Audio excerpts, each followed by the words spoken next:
name's Skylar Walton. I'm going to be presenting. So first I'm going to be presenting about my rationale in literature review. So this is how I got to my research question. When the class first started, I wasn't really sure what direction I wanted to go to or what I was going to study, but I had been personal training. When COVID started, me and my friends all really got onto a big health kick, and we wanted to work out and see how far we could really take it and how dedicated we could be during the downtime. And so we got the personal trainer, and we went to high school with him, so we already knew him and we felt comfortable. He didn't have a lot of clients at the time.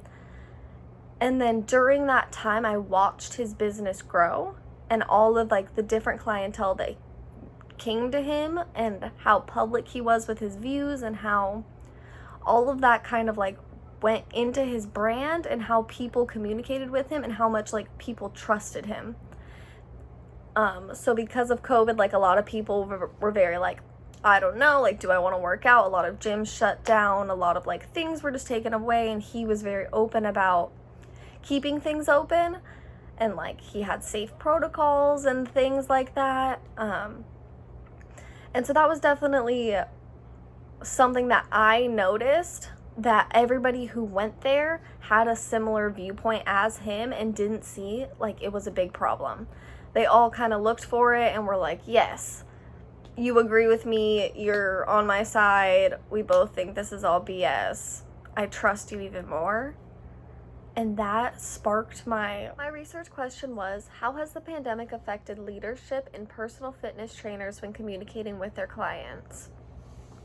I ultimately decided to take this route with it because of the people I was able to interview were just my trainers and another trainer that was in the gym with him. I didn't have a lot of reach because of COVID. A lot of things were limited, so I chose to keep it small with that. I did choose an unstructured type of interview type because I was familiar with him, so it was more of a friendship model interview, and it was easy to talk to him. It wasn't awkward or very, this is the question, what's the answer? It was very easygoing. And that also made it easy to do the snowball sample type, because he had a lot of friends that were personal trainers, especially in the gym that he opened up. He had 2 friends that were personal trainers that came and joined him and helped him open it and all kind of budgeted in. So it was really easy to kind of snowball that and further my research as far as I could with the limitations of COVID. Next, I will be discussing my analysis and key findings. One concept that I feel really related to my research was hegemony. In the textbook, they define this as when people see hierarchical relationships as normal, natural, and unchangeable, and therefore accept,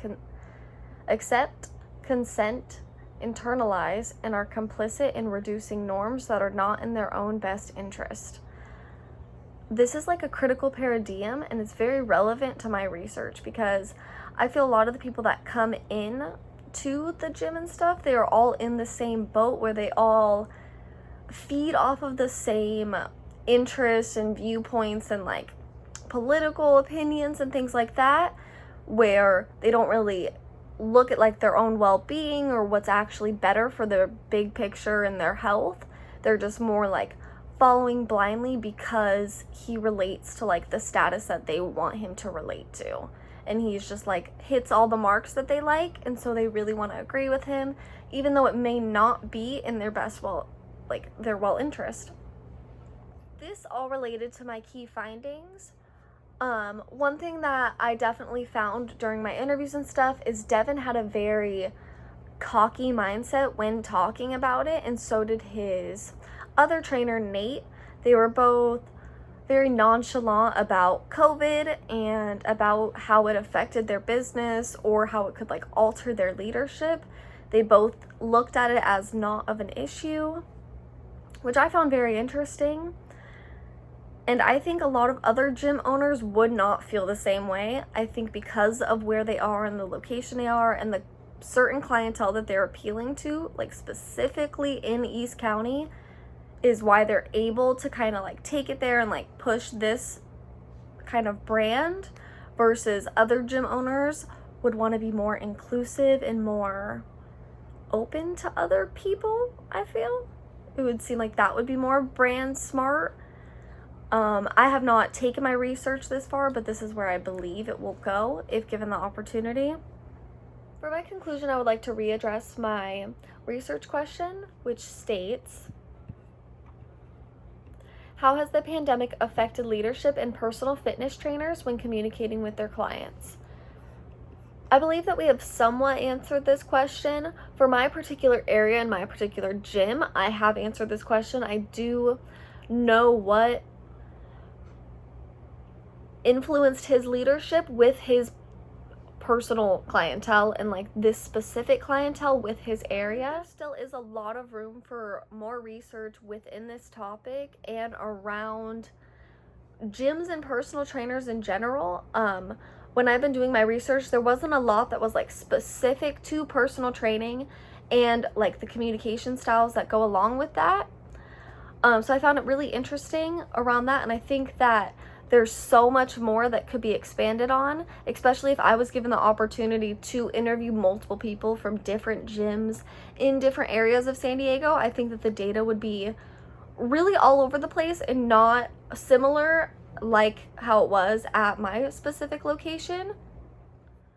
The personal trainer I did choose to interview did have a very positive effect with this, but I feel that with other people, they would not see the same result.